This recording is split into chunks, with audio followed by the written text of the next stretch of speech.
Hare Nama Hare Nama Eva Kevalam Kalo Nasteva Nasteva Nasteva Gatiranyata.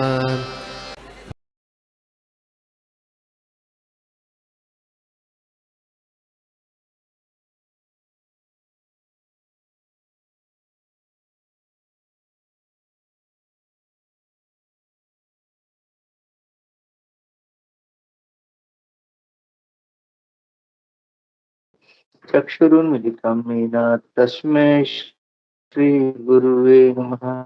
श्रीचैतन्यमनोभीष्टं स्थापितं येन भूतले स्वयं रूप कदा मह्यं ददाति स्वपदान्तिकम्। वन्देऽहं श्रीगुरो श्रीयुतपदकमलं श्रीगुरून् वैष्णवांश्च श्रीरूपं साग्रजातं सहगण रघुनाथान्वितं तं सजीवं रेतं साधु कृष्ण चैतन्य देवं श्रीधा कृष्ण पादान् सहगण ललिता श्री विशाखान्वितांश्च हे कृष्ण करुणा सिंधु दीनबंधु जगत्पते गोपेश गोपिका कांत राधा कांत नमोस्तुते तप्त कांचन गौरांगी राधे वृंदावनेश्वरी वृषभानुसुते देव प्रणमामि हरिप्रिय वंशाकल्पतरुभ्यश्च कृपा सिन्धुभ्येव च पतितानां पावनेभ्यो वैष्णवेभ्यो नमो नमः। नमो महावदान्याय कृष्ण प्रेम प्रदायते कृष्णाय कृष्ण चैतन्य नामने गौरतुषे नमः। नमो ब्रह्मण्य देवाय गो ब्राह्मण्य हिताय जगत हिताय कृष्णाय गोविंदाय नमो नमः। नमो विष्णुपादाय कृष्ण प्रेष्ठाय भूतले श्रीमते भक्ति वेदांत स्वामी निति नामिने नमस्ते सारस्वती देवे गौरवाणी प्रचारिणे निर्विशेष शून्यवादी पाश्चात्य देश तारिणे जय श्री कृष्ण चैतन्य प्रभु नित्यानंद श्री अद्वैत गदाधर शिवासादि गौर भक्त वृंदा हरे कृष्णा कृष्णा कृष्णा हरे हरे हरे राम राम राम हरे हरे हरे कृष्णा कृष्णा कृष्णा हरे हरे हरे राम राम हरे हरे कृष्णा कृष्णा कृष्णा हरे राम राम हरे हरे।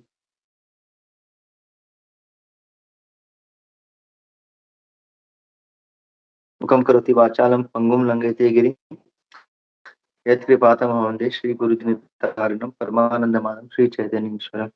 हरे कृष्णा। तो सभी उपस्थित भक्तों का स्वागत है आज के जो हम संध्या काल के जो इस भगवद गीता कक्षा में तो 11वां अध्याय श्लोक क्रमांक 55 और ये जो है 11वां अध्याय का समापन होगा इस श्लोक के बाद में और फिर जो 12वां अध्याय भक्ति योग का प्रारंभ होगा। तो आज हम देखेंगे इस 11.55।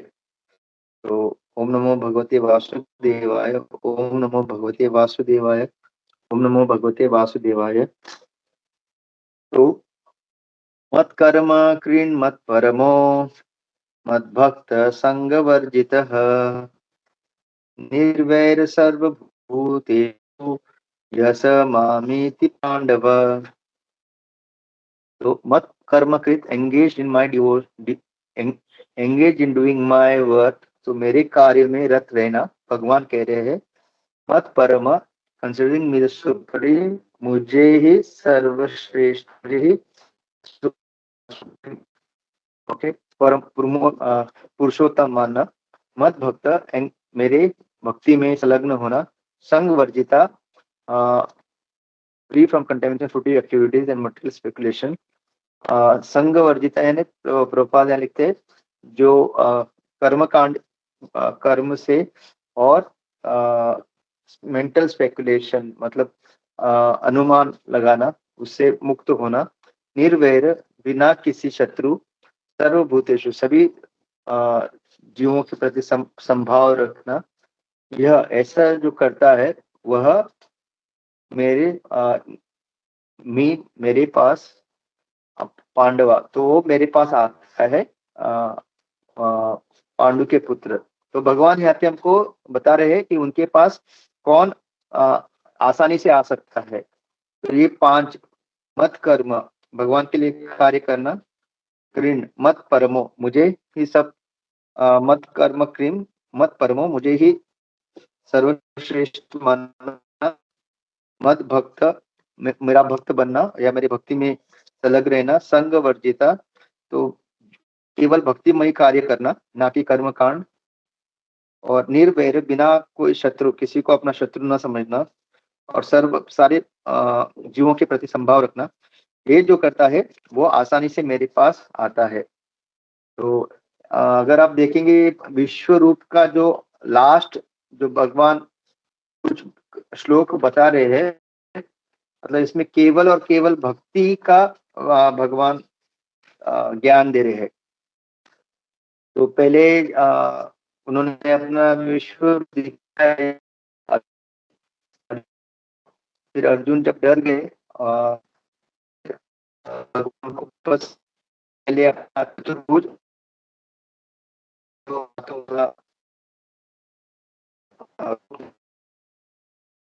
3 श्लोक है ना, 50, 54, 55, ये बहुत ही महत्वपूर्ण श्लोक है। ये पूरा भक्ति के बारे में।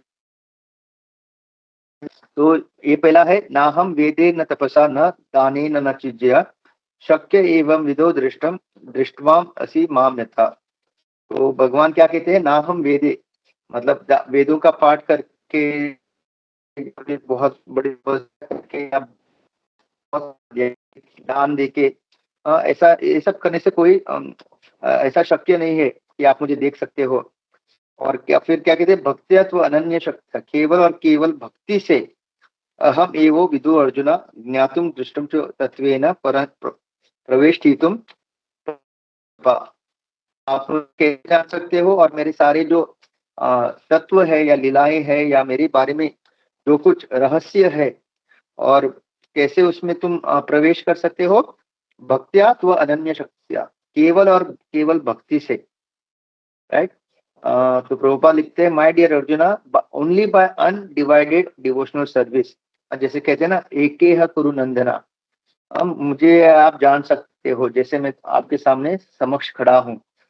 ओके, और तो भक्ति जो है वही सारा सार है। तो इतना जो विश्व रूप दर्शन लेने के बाद भगवान वापस वही तत्व को पे जोर दे रहे हैं कि भक्ति भक्ति और केवल भक्ति। तो हम बहुत ही भाग्यशाली है कि हम प्रभुपाद की कृपा से भक्ति मार्ग पे है। हमारे मार्ग में हम जानते हैं, हम कर्म भी जो करते हैं वो भी भक्तिमय कर्म है, या जो है वो भक्ति का ज्ञान है। इवन ध्यान भी है। हरे कृष्ण महामंत्र जो हम ध्यान पूर्वक करने के लिए कहते हैं वो भी भक्ति ही है। ओके, तो यहाँ पे हम लोग ना बड़े योगी बनने का कोशिश कर रहे हैं, ना कोई बड़े ध्यानी, हम लोग केवल और केवल भक्त बनने का प्रयास कर रहे हैं। और हमारा हर एक कार्य जो हम कर रहे हैं वो भक्त बनने का कार्य कर रहे हैं। तो यहाँ पे प्रभुपाद परपट में शुरू करते हैं कि, और आज अगर हम देखेंगे सुबह जो आज भागवतम जो क्लास था, तो उसमें भी ये परपट में जब पढ़ रहा था आज के प्रिपरेशन के लिए, तो आज का परपट और जो सुबह हिज ग्रेस राम रूप प्रभु ने जो आज 3.27.26 दोनों परपट बहुत ही मिलते जुलते हैं। वही लिख रहे हैं प्रभुपाद, मतलब किस तरह से हम लोग अपना हर कार्य भक्ति में कैसे बना सकते हैं हर कार्य। तो यहाँ पे भगवान जो बता रहे, anyone who wants to approach the supreme personality of Godhead on the Krishna Lok planet in the spiritual sky and be intimately connected with the Supreme Personality of Lord Krishna must take this formula। तो प्रभुपाद इसको formula बोल रहे हैं। तो जैसे हम जानते हैं ना कि बड़े बड़े जो फ्रेंचाइजी होते हैं, बड़े बड़े जो ब्रांड होते हैं, तो उनका एक फॉर्मूला होता है, वो किसी के साथ शेयर नहीं करते, वो एक क्या करते हैं, मोनोपोली। जैसे ये जो डोमिनोज पिज्जा, पिज्जा हट, ये बड़े बड़े जो ब्रांड है, जो लोग पागल की तरह जाके वहां पे वो खाना चाहते हैं, तो वो लोग बोलते हैं यहाँ का जो टेस्ट है वो हमारे पास एक फॉर्मूला है, तो केवल हम बना सकते हैं इस तरह का पिज्जा या इस तरह का बर्गर, आपको कहीं नहीं मिलेगा। तो उसी तरह से अगर भक्ति में आगे बढ़ना है, भगवान को प्रसन्न करना है, तो प्रभुपाद कहते हैं ये जो श्लोका है, मतलब बहुत सारे ऐसे, तो इसमें कई श्लोकों में से ये एक श्लोका जो है प्रभुपाद कहते हैं ये फॉर्मूला दे रहे हैं भगवान, किस तरह से हम भगवान की भक्ति करके हम भगवत धाम जा सकते हैं। तो ये जो 5 चीजें, मत कर्म कृण, मत प्रमो, मत भक्त, संग वर्जित और निर्वैर सर्वभूतेषु, तो ये करने से आसानी से भगवत धाम आ सकते हैं। तो इट इज अ फॉर्मूला। तो लोग पूछते हैं ना भक्ति में क्या फॉर्मूला है, तो बहुत सारे श्लोक है जो ये फॉर्मूला का काम करते हैं। तो उसमें से एक 11.55 भी प्रभुपाद बता रहे, this is the formula as stated at Supreme Court. Therefore, this verse is considered to be the essence of Bhagavad Gita. तो जैसे हम जानते हैं सर्वधर्म परित्यज्य, ये भी एक एसेंस है। तो ये भी सार, मतलब हर एक जो श्लोक जिसमें गहराई में अगर आप जाओगे, तो हर एक श्लोक में भगवान हमको भक्ति का सार दे रहे हैं। जैसे प्रभुपाद लिख रहे हैं कि this is the essence, this shloka is the essence.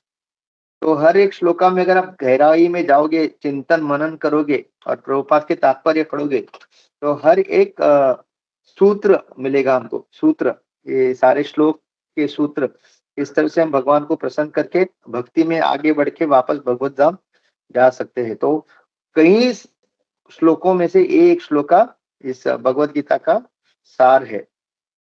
The Bhagavad Gita is a book directed to conditioned soul who are engaged in material world without purpose of lording it over nature and who do not know the real spiritual life. The Bhagavad Gita is meant to show how one can understand this spiritual existence and his eternal relationship with the supreme spiritual personality, and to reach and to teach how to go back home, back to Godhead. तो वही जो अभी हम वही discuss कर रहे हैं। तो जैसे एक हर एक जीव इस भौतिक जगत में जो आया है, तो अनादि काल से यही फंसा हुआ है। ओके, और उसको अभी एक्चुअली पता नहीं है कि उद्देश्य क्या है। इवन अगर देखेंगे, हम भी जब भक्ति में नहीं थे, मतलब मेरा 25 साल तक जो मैंने लाइफ जो मेरा गया टिल 25 ईयर, तब तक जब मैं भक्ति में नहीं था, तो सही में जब मैं प्रभुपाद का परपुट पढ़ता हूँ, तात्पर्य पढ़ता हूँ, मैं उससे क्या कहते हो, I can relate to it. Till 25 years में सही में नहीं पता था कि मनुष्य जीवन का उद्देश्य क्या है।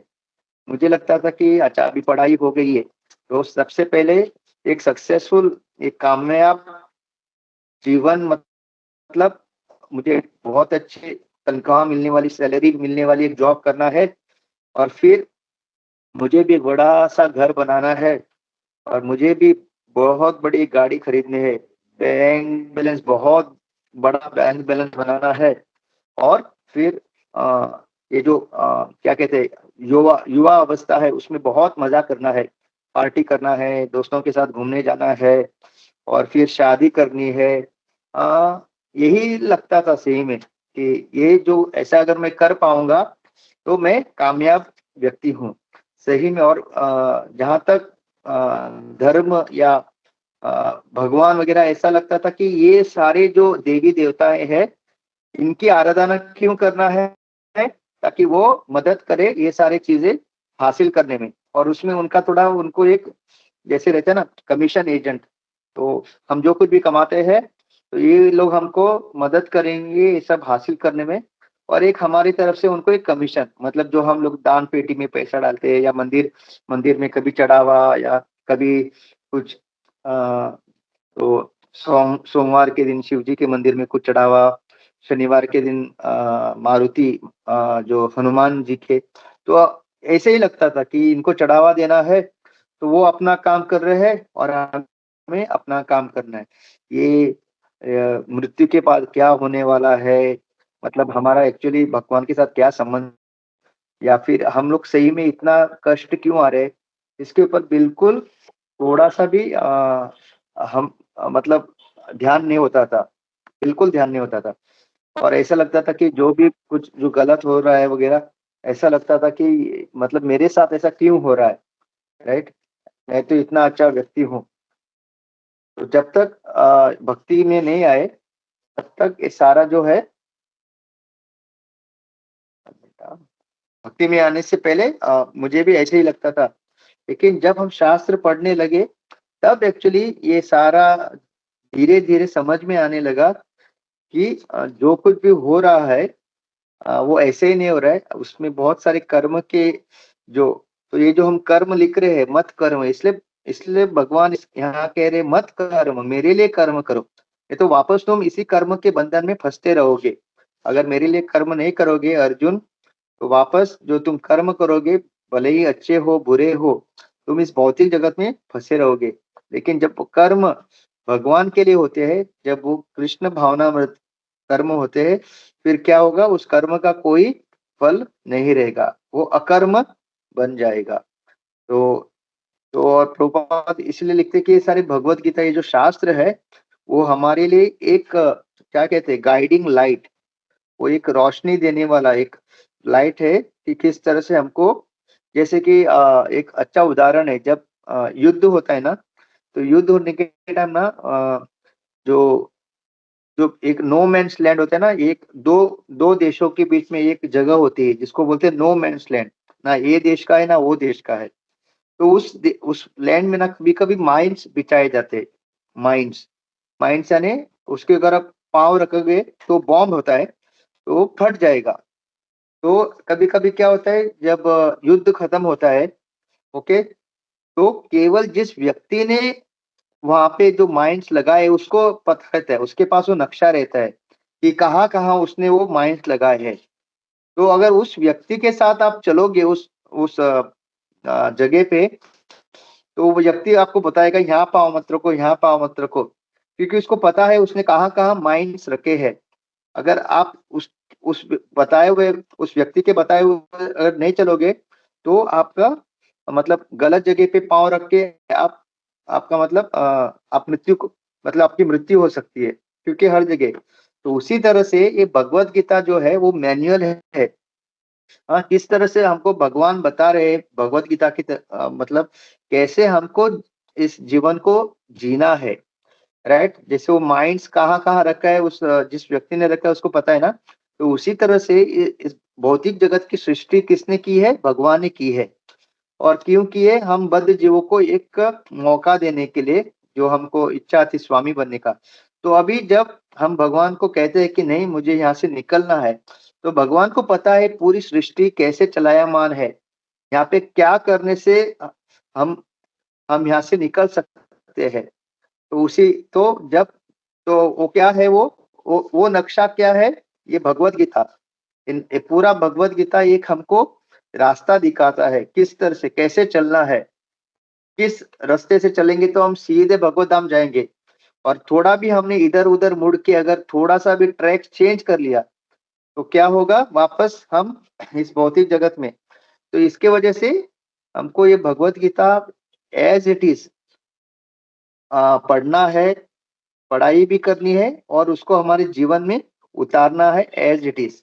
तो अगर हम उस तरह से इस बताए गए नक्शे पे चलेंगे, तो हमारा पतन भी नहीं होगा और हम आराम से इस भौतिक जगत में जो कुछ भी उतार-चढ़ाव आएँगे, उसको सहते हुए आराम से हम लोग भगवत धाम जा सकते हैं। ये एकदम प्योर नॉलेज है और स्वयं भगवान जो इस पूरी सृष्टि के रचयिता है, वो हमको बता रहे हैं। तो अगर वो बता रहे हैं तो 100% हमको कोई भी अ अ डाउट नहीं होना चाहिए कि अगर मैं इसको फ़ॉलो करूँगा तो मेरा उद्धार होगा कि नहीं। जस्ट एज़ इट इज़ हमको फ़ॉलो करना है। So, as far as work is concerned, one should transfer his energy entirely to Krishna conscious। तो ये हमने अभी जैसे सोचा, पढ़ा, हर जो कार्य है हमको भगवान को केंद्र में रख के करना है। और प्रभुपाद सुंदर सा श्लोका देते हैं भक्ति रसामृत सिंधु का अनासक्तस्य विषया निताराम उपयुञ्जत निर्बंधे कृष्ण संबंधे युक्त वैराग्यम उच्यते। तो हमको एक्चुअली अनासक्त इस भौतिक जगत में जो कुछ भी हमको भगवान ने दिया है वो उसमें आसक्ति न रखते हुए, क्योंकि एक ना एक दिन ये हमसे हमको छोड़ के जाने वाला है, या तो हम उसको छोड़ेंगे या वो हमको छोड़ेगा। तो हमको युक्त वैराग्य यानी युक्त वैराग्य से प्रभुपाद समझाते हैं कि बैंक में जो व्यक्ति है ना, कैश कैश काउंटर में बैठता है, वो रोज बहुत सारे पैसे गिनता है। रोज लाखों लाखों वो जो लोग पैसे जमा करने आते हैं ना, लाखों लाखों पैसे गिनता है, निकाल के रखता है। लेकिन उसको सुबह मतलब वो बैंक में जब जाता है, उसको पता है भले ही मैं लाखों रुपए गिन रहा हूँ, इसमें से एक भी पैसा मेरा नहीं है। 30 दिन के बाद जो उसको तनख्वाह मिलेगी, बस वही उसका पैसा है। तो उसी तरह से हम लोग यहाँ पे जो कुछ भी हमारे प्रारब्ध कर्म के हिसाब से जो कुछ भी मकान, गाड़ी, पैसा जो भी हमको याद रखना है कि कुछ भी जो है, भले ही अभी मैं बड़े घर में रह रहा हूँ, लेकिन ये घर मेरा नहीं है इन द सेंस कि जब तक भगवान चाहते हैं तब तक मैं यहाँ पे रहूँगा। ओके, कल भगवान ने ये घर छीन लिया तो चला जाएगा। वो हमें बुद्धि होनी चाहिए, नहीं कि एकदम आसक्त। जैसे कुछ लोग होते हैं ना, मतलब अरे मतलब अचानक अमीर हो जाते हैं, अचानक उनके घर में धन आ जाता है, उनका लाइफ़स्टाइल चेंज होता है और वो लोग इतना उसमें आसक्त होते हैं जैसे कि और कुछ भी किसी कारणवश उनको लॉस हो गया और सब छीन गया, तब उनका हालत इतना ये होता है कि वो लोग सह नहीं कर पाते। बोलते नहीं, नहीं मेरा जो स्टेटस है, मैं मुझे वैसे ही रहना है, वो आसक्ति के कारण। तो हमको हमेशा याद रखना है कि जो कुछ भी है, अच्छा-बुरा, वो कभी भी चेंज हो सकता है। तो बिना आसक्ति रखे हमको अपनी जीवन शैली बितानी है।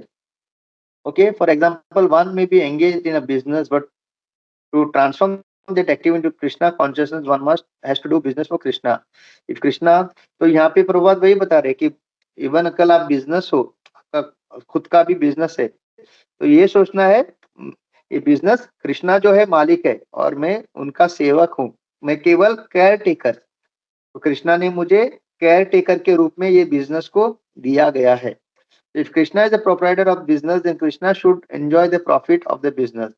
If a businessman is in the possession of thousands and thousands of dollars, if he has to offer all this to Krishna, he can do it. तो यहाँ पे वही जो हमने सुबह आज पढ़ा था ना कि अगर एक आपके पास बहुत सारा पैसा है तो आप भगवान के लिए एक मंदिर बना सकते हैं। भौतिकवादी व्यक्ति क्या करेगा? अपने लिए करोड़ों का महल बनाएगा। लेकिन जो भक्त होता है, वो भगवान के लिए सोचेगा मंदिर कैसे बनाऊँ या अपने गुरु को उनके प्रचार कार्य में ये पैसे का किस तरह से मैं सेवा में लगाऊँ या फिर किस तरह से मतलब जो भी भक्ति में वो किस तरह से उसने जो मुनाफ़ा कमाया है, वो उसके दिमाग में यही चलते रहता है कि किस तरह से इसको भक्ति में यूज़ करूँ। जैसे कि अभी हमारा जो हम मैं जहाँ रहता हूँ ना, गोवा में मडगाँव, जहाँ पे अभी हमारा एक सुंदर सेंटर बना है। तो वो घर जो है ना एकदम हार्ट ऑफ द सिटी, मतलब गोवा में सिटी में सोचिए एक बड़ा-सा घर है, उसका कॉस्ट उसका कितना कीमत रहेगा? करोड़ों में। लेकिन वो जो व्यक्ति है, जो भक्त है, वो मतलब ऑलमोस्ट बहुत सालों से हमारे पीछे था कि इस घर को आप लीजिए और इसमें आप कुछ तो प्रचार कार्य के लिए इसको यूज़ कीजिए। मतलब जब हम बताते हैं ना लोगों को कि ये घर हमको इस व्यक्ति ने दिया है, वो लोग उनका मुँह खुल जाता है। अरे बाप! इसने दे दिया आपको? मतलब करोड़ों की प्रॉपर्टी, मतलब अगर वो बेचने गया तो लाइन लग जाएगी खरीदने के लिए। तो ऐसे प्रॉपर्टी वो हमारे पीछे लगा था कई-कई सालों से कि लीजिए, लीजिए यहाँ पे भगवान का आप प्रचार कार्य इधर कीजिए। तो हम लोग ही थोड़ा पीछे हट रहे थे कि हमको लग रहा था वो छोटा-सा है, वहाँ पे कितने लोग बैठ सकते हैं वगैरह, हमको उतना अंदाज़ा नहीं था। लेकिन जब वक़्त आया, जब हमने उस पूरे वहाँ पे रेनोवेशन किया, तो अभी आराम से 200 लोग वहाँ पे बैठ के कथा सुनते हैं। एक अपना परमानेंट एक सेंटर हो गया। तो ये ये एग्ज़ाम्पल जो यहाँ पे प्रभुपाद लिख रहे हैं, ये व्यक्ति मतलब ये जो भक्त है, वो एकदम उत्तम उदाहरण है। वो आराम से बेच के इतना मुनाफ़े में वो बेच सकते थे प्रॉपर्टी। अभी भी अगर किसी को बोला ना कि वो अगर उसने बोला कि मुझे बेचनी है, लाइन लग जाएगी। लेकिन उसने क्या किया है? नहीं, मुझे वो भक्त मतलब भगवान की सेवा में यूज़ करना है। तो एकदम उत्तम उदाहरण जो यहाँ पे भगवान कह रहे, मेरे लिए कर्म करो। तो यहाँ पे वही लिखते हैं, anyone who has land in India, at least any poor man certain amount of land can utilise it for Krishna by growing.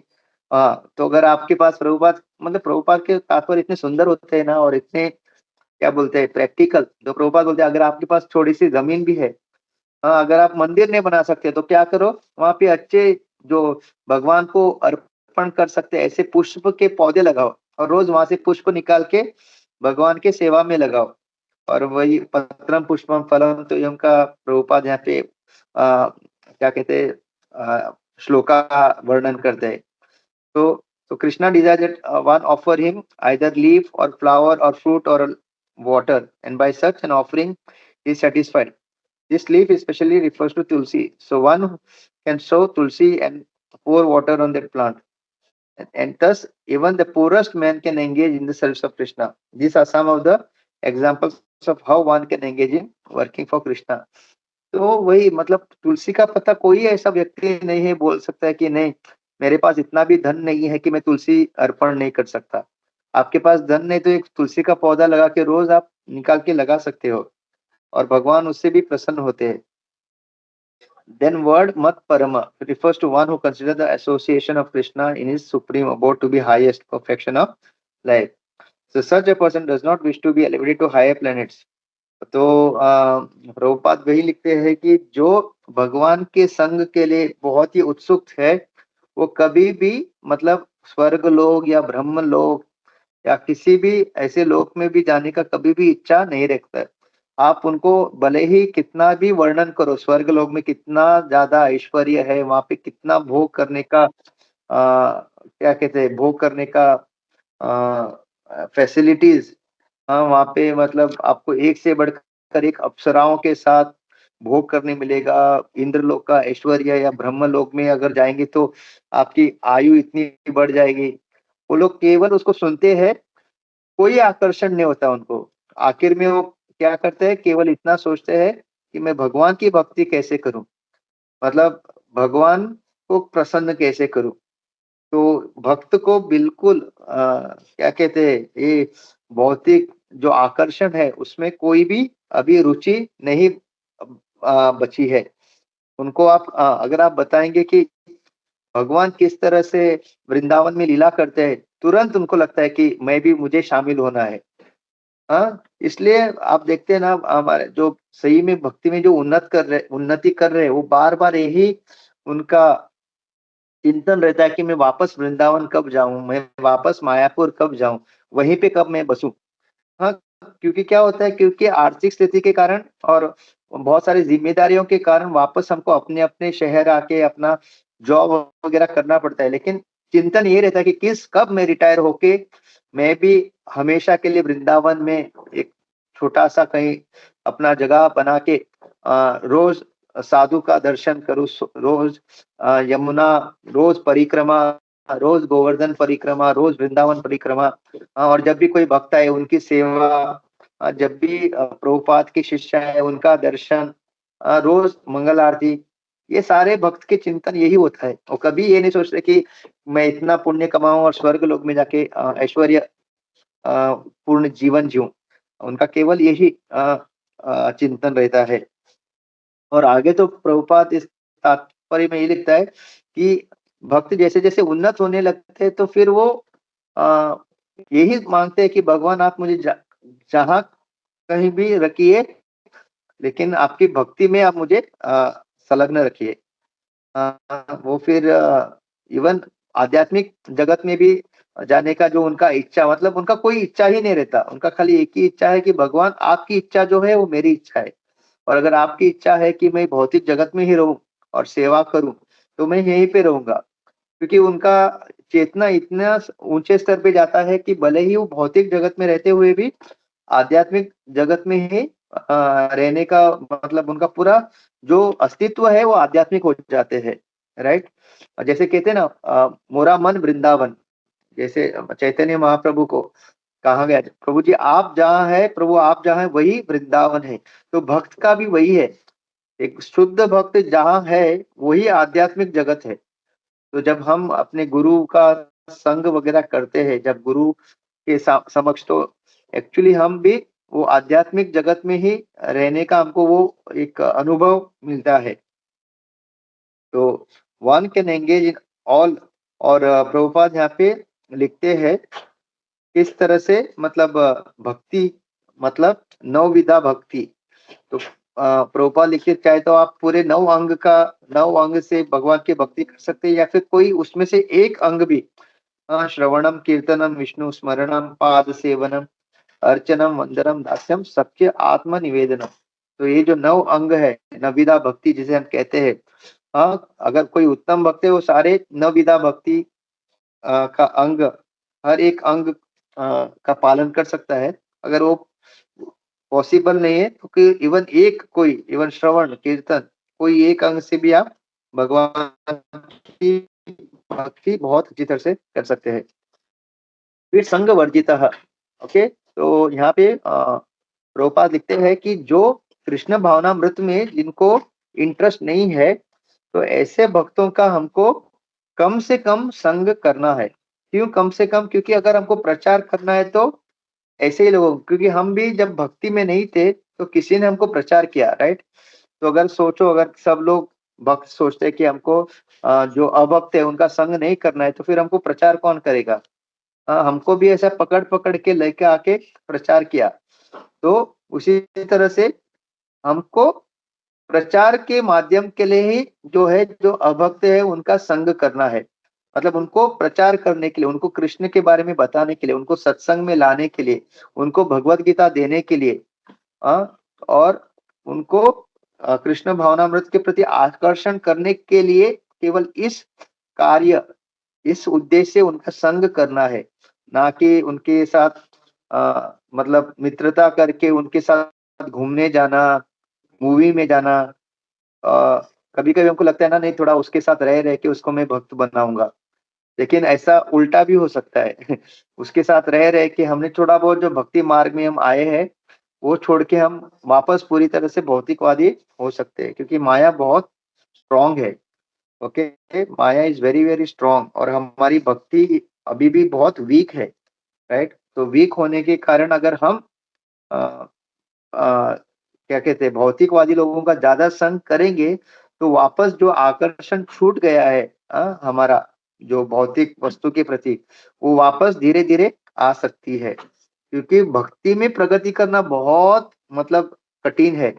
वो जैसे सांप-सीढ़ी का खेल हम सब लोगों ने खेला है ना, तो इवन वो 99 जो रहता है ना, 100 मतलब आप जीत गए। मतलब आप घर घर पहुँच गए। लेकिन अगर 99 पे अगर आप वो आपका वो डायस आपने फेंका और 99 पे आए, तो वहाँ पे साँप है, वो सीधा आपको कहाँ लेके आता है? वो 1, 2, 3 के पास लेके आता है।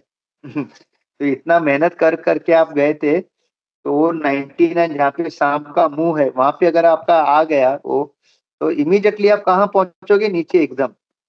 तो उसी तरह से याद रखना है। तो भक्ति में हम लोग अब अभी तक जो पहुँचे ना, बहुत मेहनत किया है हमने, बहुत मेहनत किया है। ये 4 नियमों का पालन करना, रोज़ 16 माला करना।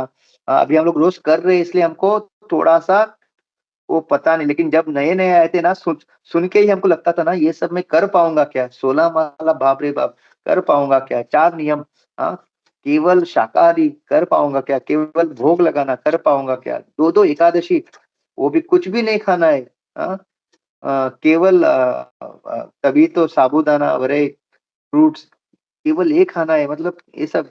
लेकिन वो मेहनत कर करके थोड़ा बहुत हम तो मतलब पहुँचे हैं। और अगर हम भौतिकवादी के लोगों के साथ ज्यादा संपर्क करने लगे, प्रचार के नाम पे, तो वो सांप सीढ़ी के जैसे हो सकता है हमारा जीवन। अगर हम सीरियस, हम गंभीर नहीं है, तो अचानक पता भी नहीं चलेगा। और हमको भक्त लोग पूछेंगे, अरे प्रभु जी आजकल आप दिखते नहीं, कहाँ हो? आजकल आप सत्संग में आते नहीं, आपकी आपकी जपमाला कहाँ है? आजकल आप दिखते ही नहीं जपा करते हुए, या फिर आपकी कंठी, आपने कं ऐसा हो सकता है। इसकी वजह से हमको बहुत-बहुत सावधान रहना है। अ तो जितना हो सके बहुत ही प्रामाणिकता से हम लोगों को, जो अभक्त या है, उनको कृष्ण भावनामृत देने का 100% प्रयास करना है। लेकिन उतना ही, उसके अलावा और कोई संग नहीं करना है। हाँ, तो ऐसा कभी कभी रहते ना, कुछ लोग रहते हैं, एक काम कर, तू मेरे साथ पिक्चर चल, नेक्स्ट नेक्स्ट संडे मैं तेरे साथ सत्संग चलूंगा, ऐसे भी बोलने वाले रहते हैं। हाँ, तू मुझे इतना बुला रहा है ना सत्संग में, चलो मैं आता हूँ सत्संग में, लेकिन एक काम कर, तू ये फ्राइडे जो अच्छी पिक्चर लगी मेरे साथ, तू पिक्चर देखने चल। तू अगर ये सुनेगा मेरी बात तो संडे पक्का मैं तेरे साथ सत्संग आऊंगा। तो फिर ऐसे लोगों को हमको कहना है कि भाई, जो मैं तुझे सत्संग बुला रहा हूँ ना, वो तेरे भले के लिए है। तेरे से एक पैसा भी नहीं लूंगा, टॉप खाना खिलाऊंगा, प्रसाद, मतलब ऐसा पैसा तुम पैसे दे के भी नहीं खा सकते, ऐसा शानदार प्रसाद, कीर्तन, जो तुम डिस्को में 1000 2000 का टिकट खरीद के नाचते हो ना, यहाँ पे तुमको फ्री में और आनंद भी आएगा। और ऐसे मतलब तुमको एक वाणी सुनने मिलेगी, जो सुन के ही तुम्हारे अंदर एक क्या कहते हैं, एक पॉजिटिविटी आएगी। तो मैं तुम्हारे भले के लिए सब कर रहा हूँ, बिना 1 रुपए के लिए, और तुम मुझे थिएटर लेके जाना चाहते हो, जहाँ पे एक तो 400 रुपए का टिकट, फिर वहां पे पॉपकॉर्न का पैसा, रात तक। तो तो अगर सुनना है तो तुम मेरे साथ आओ, हाँ, नहीं तो फिल्म अकेले चले जाओ। ओके, इस तरह से हमको कभी कभी ओपनली कहना है कि हम लोग यहाँ पे कुछ क्या कहते हैं, गिव एंड टेक नहीं चल रहा है। हम सही में क्योंकि हमने वो अनुभव किया है, वो अभी हम शेयर करना चाहते हैं कि आपका भी भला हो। तो संग वर्जिता, और प्रभुपाद वही लिखते हैं, अन्याभिलाषिता शून्यम। तो भक्ति मतलब और कोई अभी मतलब अभिलाषा नहीं, न ज्ञान न कर्म, केवल और केवल कृष्ण अनुशीलनम, जो भगवान की प्रसन्नता के लिए जो कुछ कर सकते हैं, अनुकूल है, जो कृष्ण भक्ति के लिए अनुकूल है, मेरे भक्ति के लिए जो प्रगति के लिए अनुकूल है, वही हमको, वही जो उत्तम भक्ति का मार्ग पे हमको कार्यशील रहना है। तो ये श्लोक रूप गोस्वामी ने कहा गया भक्ति रसामृत सिंधु में 1.1.11 प्रभुपाद यहाँ पे लिखते हैं। और फिर इवन हरि भक्ति विलास में जो अनुकूल से संकल्प, हमको ऐसे संकल्प लेना चाहिए, रोज रोज ऐसे संकल्प लेना चाहिए। हम भक्ति में आगे बढ़ना है तो ऐसे संकल्प रोज लेते रहना चाहिए।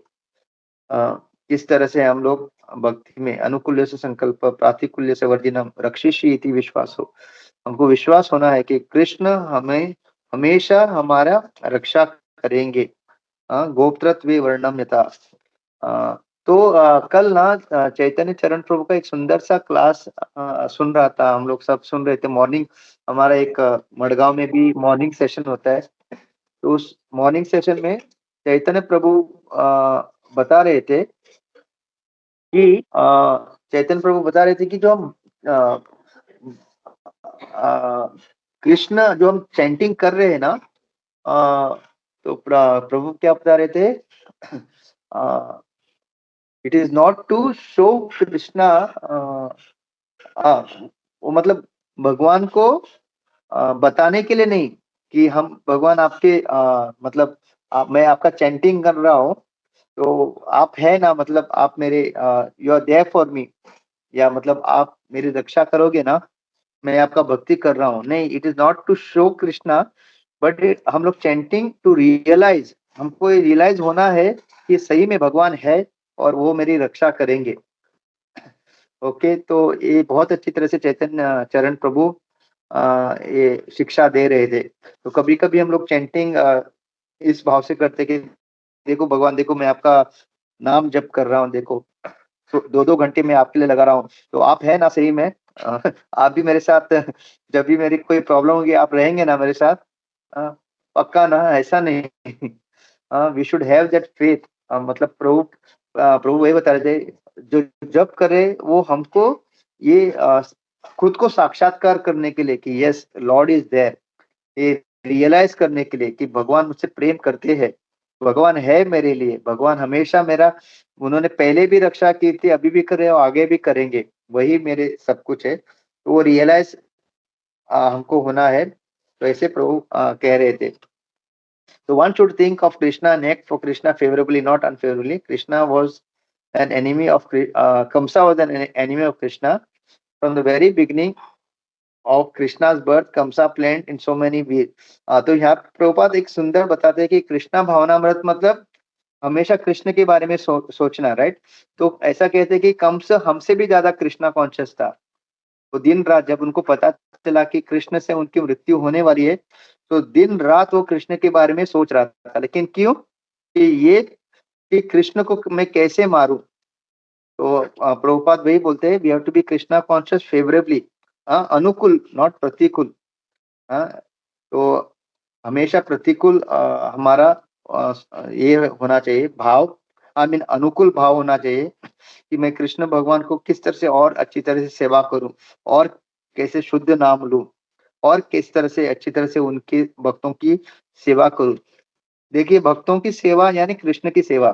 कभी ऐसा मत सोचना कि मैं अगर भक्तों की सेवा कर रहा हूँ तो फिर वो और कृष्ण की सेवा ये अलग चीज है। नहीं, हम भगवान की सेवा, उनके भक्तों की सेवा करके भी भगवान की ही सेवा कर रहे हैं, क्योंकि भक्त जो है भगवान को अति प्रिय है। तो किसी को डायरेक्ट भगवान की सेवा का लाभ नहीं मिल रहा है, वो लोग भक्तों की अच्छी तरह से सेवा करके भगवान की सेवा का लाभ करने का ही फायदा उठा सकते हैं। और उसको तो भगवान और ज्यादा महत्व देते हैं। जब आप भगवान की शुद्ध भक्तों को या उनके इवन किसी भी स्तर, उत्तम, मध्यम या कनिष्ठ किसी भी भक्त को अगर आप बहुत अच्छी तरह से सेवा करोगे तो भगवान अति प्रसन्न होते हैं, और ऐसे लोगों को भगवान और ज्यादा भक्ति में आगे बढ़ाते हैं। तो devotee of Krishna is friendly to everyone. Okay, वो भगवान के जो जो मित्र भक्त होते हैं वो हमेशा हर जीव के प्रति संभाव रखते हैं, क्योंकि भक्त को अभी एक चीज पता चल गया है, हर कोई कृष्ण का ही जो है जैसे क्या कहते हैं, कृष्ण का ही अंश है। और भगवान कहते हैं कि मैं सबका पिता हूँ। तो ये ज्ञान होने के कारण जो भक्त है हर जीव के प्रति मित्रता रखते हैं और संभाव रखते हैं, और कोई द्वेष या कोई शत्रुता नहीं रखते। A devotee situated in Krishna consciousness knows that only devotional service to Krishna can relieve a person from all problems of life. He has personal experience of this, and therefore he wants to introduce the system of Krishna consciousness to human society. Okay, actually प्रचार करने का यही एक महत्वपूर्ण कार्य है, क्योंकि हम सब जानते हैं ना कि हर कोई किसी का भला चाहता है। जब हम लोग देखते हैं ना, बड़े-बड़े जो जो लोग अस्पताल बना रहे हैं, अनाथालय बना रहे हैं, वृद्धाश्रम बना रहे हैं और डोनेशन करते हैं, तो सबके मन में कुछ अच्छा करने का भाव है। क्योंकि पैसा भी है उनके पास, वो कर भी सकते हैं। लेकिन जो भक्त है एक्चुअली वो जो है सही में जो ये जो अच्छा करने का जो उनके अंदर भाव है ना, वो केवल भक्त जो है सही में उसमें कामयाब होता है। क्यों? क्योंकि वो अ अन्य जीव को भक्ति देता है। और जो भौतिकवादी रहते हैं, वो उनके मन में है अच्छा कार्य करने का, लेकिन उसमें उनका उद्देश्य है कि उनका नाम हो, उनको प्रसिद्धि मिले। हाँ, और उनको जब देखते हैं कि फिर वो उनको लगता है हाँ, ये सारे लोगों का मैंने भला किया है। ऐसे उनके मन में धारणाएँ आते हैं। लेकिन जब भक्त प्रचार कार्य करता है, उसको आनंद मिलता है कि चलो इतने सारे जीव जो इस भौतिक जगत में मायाग्रस्त थे, शोकग्रस्त थे, बंद बंद बद्ध अवस्था में थे, अभी भगवान की भक्ति करके इनका भी क्या होगा? उद्धार होगा। और वो इसका कोई श्रेय नहीं लेना चाहते।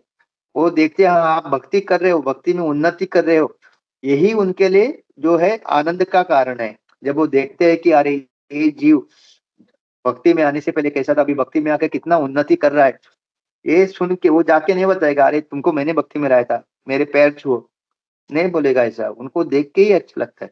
और अगर कोई बोले भी कि प्रभु जी आपने देखो इतने लोगों का उद्धार किया, वो क्या कहते हैं? All glories to Shila Prabhupada, all glories to Guru Maharaj. और यही एक्चुअली में हकीकत है। हम लोग केवल एक निमित्त है, और भगवान जब तक हमसे कुछ कार्य कराना चाहते हैं तब तक हम कार्य कर सकते हैं। जैसे कि हाल ही में किसी को मतलब एक रूस जो रशियन प्रेसिडेंट है उसको भगवत गीता देने का मतलब किसके पास साहस होगा? एक तो कम्युनिस्ट कंट्री है, लेकिन भगवान ने जो हमारे पंत प्रधान है उनको वो एक नियुक्त किया और उनके हाथों के द्वारा उनको भगवत गीता प्रदान की। तो हम इससे पता चलता है कि हर कोई जो इस प्रचार कार्य में लगा है, वो भगवान एक्चुअली उनसे कार्य करा रहे हैं, हम केवल एक निमित्त है, राइट? तो हम जब भी कुछ कर रहे हैं, तो याद रखना हाँ, भगवान मुझसे एक कार्य करा रहे हैं, मैं केवल निमित्त हूँ। और जिस दिन भगवान को लगेगा कि अच्छा आपका अभी खत्म है, मतलब आप पीछे हट जाओ, आप बैठ जाओ, मैं और किसी से कार्य कराना चाहता हूँ, तो वो आगे बढ़ेगा, राइट? और प्रभुपाद इसमें क्या कहते हैं, भगवद गीता में लिखते हैं, जब रामायण का दौर था, तभी हनुमान हीरो था, तो हनुमान ने हीरो हुआ, उसका बहुत प्रसिद्धि हुआ। लेकिन जब महाभारत आया, तब हीरो किसको बनना था? अर्जुन को बनना था। तो हनुमान जी चुपचाप वो ध्वज जो है, वो अर्जुन का जो रथ था, उसमें चुपचाप जो है रथ के ऊपर उस ध्वज में स्थित हुए। उन्होंने नहीं कहा कि नहीं, अरे रामायण में मैंने इतना सारा काम, इधर भी मुझे कुछ काम दो जिसमें भगवत गीता में मेरा भी उल्लेख आए। राइट? केवल एक ही उल्लेख आया कि वो ध्वज में स्थित थे, राइट? ऐसा तो हर कोई हम लोग निमित्त है। जब भगवान चाहते हैं हमको कार्य करना है, और जब भगवान कहते हैं ओके बाबा अभी आप बैठ जाओ, अभी इस वक्त को कार्य करना है, तो we have to accept it. हाँ, तो इस तरह से अ, इस तरह से हम लोग ने देखा कि हमको भगवान के लिए कार्य करना है। मत कृण मत परमो, भगवान ही सबसे श्रेष्ठ है। हमको भगवान का भक्त बनना है, संग वर्जिता। हमको जो है भक्तों का संग करना है, और अभक्तों का संग केवल प्रचार के लिए करना है। और निर्वैर, हम कोई शत्रु वगैरह, सर्वभूतेषु, किसी को अपना शत्रु वगैरह नहीं मानना है। तो ऐसे जो करते हैं, इस तरह से जो अपना जीवन बिताते हैं, भगवान कहते हैं वो आसानी से मेरे पास आते हैं। तो मैं यहाँ पे रुकता हूँ। हरे कृष्णा। और प्रभुपाद का सुंदर पर्पट है, मतलब ये पर्पट ही एक लेक्चर है। अगर मैं इस पर्पट को पढ़ता धीरे धीरे, तो मुझे कुछ ऐड करने की जरूरत ही नहीं थी। मतलब प्रभुपाद ने सुंदर सुंदर यहाँ पे लिखा है। हरे कृष्णा, बहुत बहुत धन्यवाद। धन्यवाद। हरे कृष्णा। थैंक यू प्रभु, thank you very much Hare Krishna. सुंदर धन्यवाद। प्रवचन के लिए। तो या जैसे प्रभुपाद जी ने इतना खास करके मैंने देखा है कि ये जो 11वां अध्याय है, इसके लिए प्रभुपाद जी के सारे श्लोकों में इतने अच्छा एक्सप्लेन किया है, इतने बड़े बड़े पर्पट से बहुत अच्छे से एक्सप्लेन किया, ताकि हम लोग कंफ्यूज ना हो जाए। तो और जैसे आज का भी श्लोक है, वो यहाँ पे भगवान भक्ति पे ही जोर दे रहे हैं। सो हम लोगों को भगवान कृष्ण के ही भक्ति में लगना है।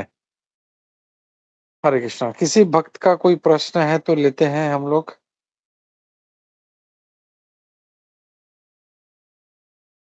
और अगर नहीं है तो हम लोग रुकते हैं।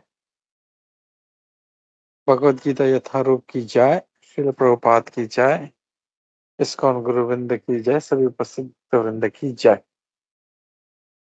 हरे कृष्णा। और हम